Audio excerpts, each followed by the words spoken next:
For your permission to bring the Public Health Protection Coronavirus Amendment number 19 Regulations 2021 to the Court for approval at this sitting. I'm also grateful to honourable members who were able to attend the briefing on Sunday the 28th of November, where I was able to provide the background and context to these latest changes, which were implemented on the 30th of November and which are now brought before this Court for approval. Honourable members will recall that in November, the Government published its Winter 2021-2022 framework.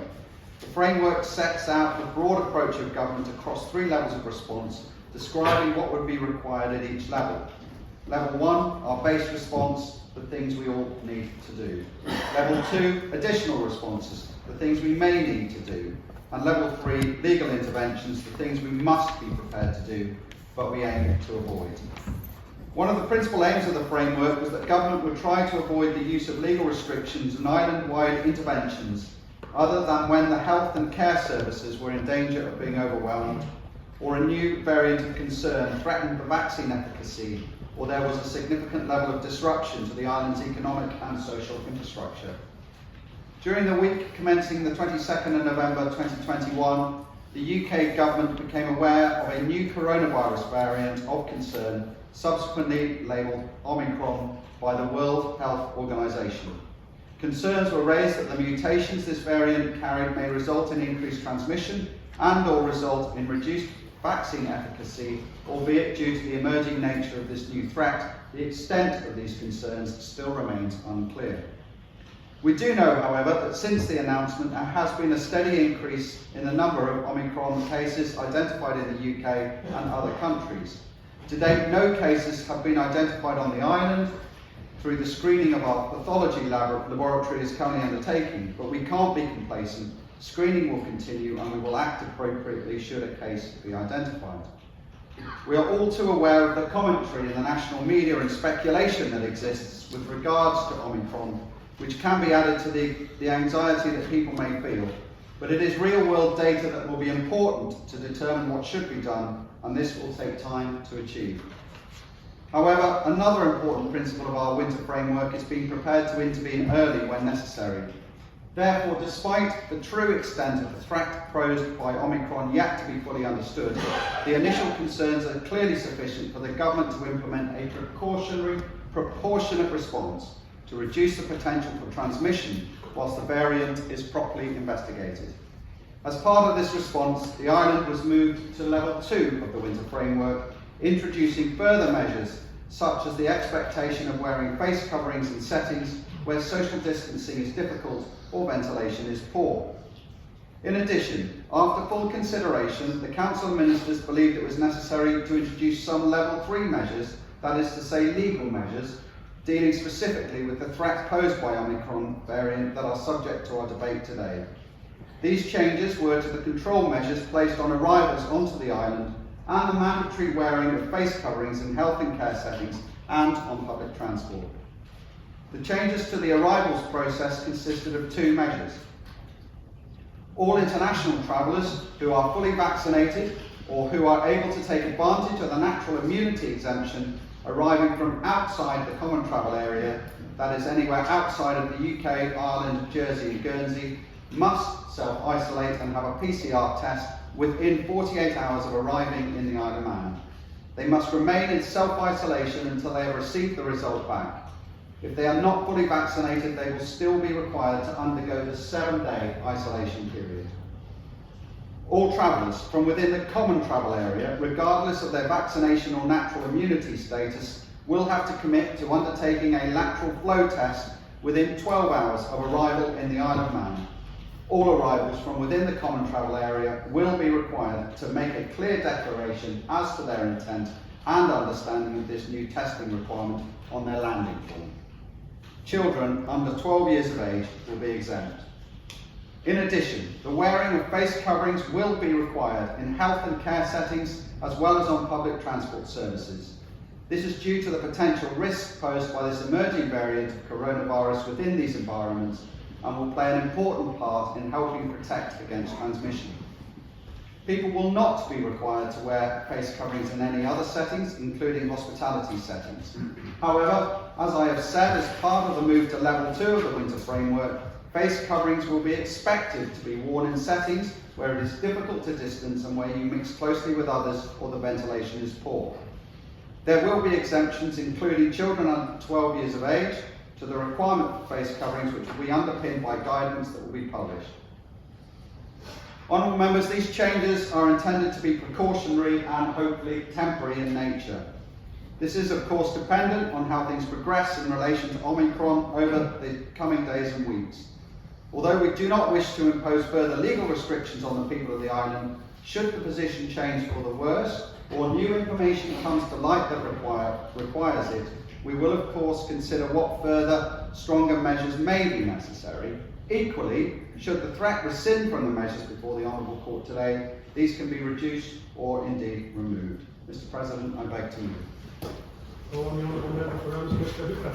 Thank you, Mr. President. I'd like to second and observe my remarks. Honourable Member for Uncle, Mr. Carlston.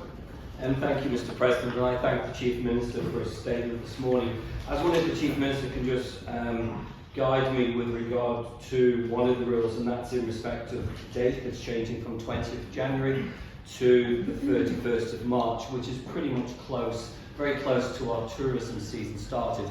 If things improve over Christmas period and going into January, will that date be reviewed if the Isle of Man's heading in the right direction? Thank you, Mr. President. Honourable Member for Douglas South, Mrs. Christian. Thank you, Mr. President. Thank you, Chief Minister, for your statement this morning. I would like to commend you and the Council of Ministers for bringing in these regulations so swiftly to protect our island in the face of an emerging variant of concern. It's really great to see a government acting quickly. There's really just one point which I hope the Chief Minister will hear. I'd just like to wish that our regulations weren't just reactive, but also a little bit more forward-thinking. For example, it would not be hard to include in these regulations which would allow other PCR services providers, ones that of course had the accreditation issued by the United Kingdom Accreditation Service, so that a clear message could be sent to these providers that we're open for alternative providers of such crucial service which could assist our PCR capacity should it be needed. Thank you, Mr. President. Good morning. Unfortunately, I wasn't able to be at the briefing, so this question may have been asked and answered then, and I apologise for it, but it's probably worth explaining it for the benefit of the general public. Following the UK in water testing, we've copied and pasted their regulations to here, and I'm not quite sure what the effect of that control is intended to be. I think if you'd have come along and said that this was the measures that we're going to put in place today, if you'd have come along a year ago when we were at the height of this thing and said this is what the control measure should be, we'd have said that's just wholly inadequate. So it's clearly not to stop cases coming into the Isle of Man. So what is it trying to do? Because this isn't going to stop cases coming to the Isle of Man undetected.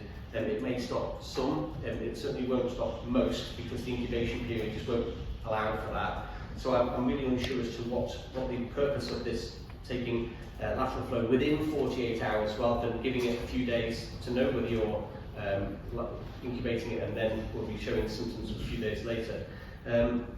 So when we're following the UK, it doesn't necessarily make sense in the island circumstances, and where we've deviated from the UK in terms of mask wearing in certain settings, and we're not going to invoke the UK regulations, we haven't had an explanation as to why we're differentiating from the UK there either. So in terms of schools and public places where it is mandatory in the UK, not here. It's wondering if that can be explained perhaps a little bit more to members and perhaps the wider public. The Honourable Member for Douglas Central, Mr. Thomas. Thank you, Mr. President. I think I heard the Chief Minister mention that guidance will be published. I think the guidance is in connection with face masks. And the Chief Minister clarify that point, which guidance will be published and when does he expect it to be published. And secondly, I think Mrs. Christian, the Honourable Member for Douglas South, has made a very good and important point about extending the range of tests that are eligible, because we have been told in our private briefings and also when a question came up in the other place that a constraint in all of this was the ability and the capability to do tests. So why wouldn't we be looking to have in place at the earliest possible opportunity enabling regulations that would allow somebody like the Chief Secretary or the Director of Public Health or the Minister of Health and Social Care or somebody to actually approve and accredit tests to use on the way to the Isle of Man in place of the ones that you can have immediately on arrival in the Isle of Man. There is that UK accreditation service that was established at the breakup of the UK relationship with the European Union, and when I researched that a little bit more, I started wondering what accreditation does our testing centre actually have? Does it actually meet the UCAS standards? Would it meet it if it was tested? And given that there are 200 people that do meet those standards, I'm hoping it does, it would, but why wouldn't we begin to explore that, and why wouldn't we opt into international accreditation exchanges that the UCAS must be arranging with other countries? So I was minded to think about bringing in enabling regulation today by amendment. I would hope that the Chief Minister can assure us that the government team would actually consider that for the next iteration of the regulations, just to increase the flexibility and the possibilities under these regulations. And I think the main reason why I didn't try to bring an amendment today would be there's no point having law if the practice isn't in place. So we really need to establish more about how our testing, how our regime fits in with the accredited regime, and also common standards and levels and so on, and then make practical arrangements, and that will all take time. The third point I just wanted to raise, and again it's by way of a question primarily, is the taxi drivers were included at the last minute, we understand, and there are all sorts of taxi drives and taxi journeys. There are taxi journeys to healthcare settings, where obviously the risks to everybody involved are greater, but then there are taxi journeys in the middle of the night when it's been raining and you're picking up drunken people who are coming out, you've been snogging with other drunken people and so on and so on. So there are degrees of risk involved in getting inside a taxi, and there are different people. So I wonder whether the Council of Ministers has considered, in some sense, putting part of the public service journeys around expectations to wear masks, and managing the risk in a different way, rather than actually including this with GP surgeries and public transport, where large numbers of people who can't look after themselves are travelling, rather than in taxis where you make your choice which taxi you get into, and you make your choice as a taxi driver. So I just wanted to see what the Chief Minister would say to that suggestion, that we could perhaps look to have risk management approach inside taxis rather than a more authoritarian approach. Honourable Member for Council, Mrs Masker. Thank you, Mr President. And I do welcome the nimbleness that Council of Ministers has shown in responding with these revisions to the regulations. Just one query I had. Regulation 7 inserts new regulations to 6A to 6C, and I wonder, under the expression, the circumstances under which a person has a reasonable excuse not to wear a face covering, I wonder who makes the decision on the spot in operational terms of what is a reasonable excuse not to wear a face mask. Because I do have concerns that with us going forward to Christmas and the use of public transport, and as has been shared, people operating taxi services, there may be potential for confrontation. So guidance from the operator, but it's this reasonable excuse. Who judges that? Thank you, Mr President. Honourable Member for Russian, Dr. Haley. Thank you, Mr President. I wonder perhaps if these regulations may need some extension in perhaps a one-off test. If you've just come back and do a lateral flow test and it's negative, doesn't mean you're going to be negative in 2 or 3 days' time. And equally, a PCR test within 48 hours doesn't guarantee. We have experience within this house of people who have known exposure, and it's 5 days before they come up positive. So I wonder if there's some scope perhaps for advising those people that are arriving that daily lateral flow tests, just as we do for those known contacts, might be a good idea. Thank you. Chief Minister to respond. Thank you, Mr President. The Honourable Member Scalise asked about the date in terms of could that be reviewed at all. Yes, it is possible. Mr President, we'll continue to review all matters, but it is indeed feasible for us to change that should we feel it appropriate to do so. I thank Mrs. Christian for her statements about PCR services. I can tell the Honourable Member we're going to continue to evaluate that, and indeed perhaps I can refer that answer also to the Honourable Member, Mr. Thomas, who also asked on similar lines about enabling future PCR services. I think it is important that the government continues to try and think ahead in these circumstances, and I think it is important that we do try and prepare ourselves for a future whereby some form of testing requirements are needed, and how we can enhance that, and if possible bring that up to sort of modern standards with using technology, and these will be important for the future. So it's important that we do continue to evaluate that. I will take that point on board and ask that it is looked into more thoroughly. The Speaker talked a little bit about, or talked at length about the UK requirements and the Isle of Man requirements and the differentials. And I think at one point, he talked about international arrivals and lateral flow devices. Just to be absolutely clear, international arrivals are on exactly the same basis as the UK, and the fact that we are, standardising that, I think, is a sensible step. I think the lateral flow devices may have been where he was more curious in terms of why. I'm happy to give way, just for clarification purposes. Yeah, it's really just to sort of understand what sort of controls in terms of speed, because we know that people can come in, have a test within 48 hours, could be the same day, and they'll be carrying it. We would say that 7 days, 10 days would be the gold standard.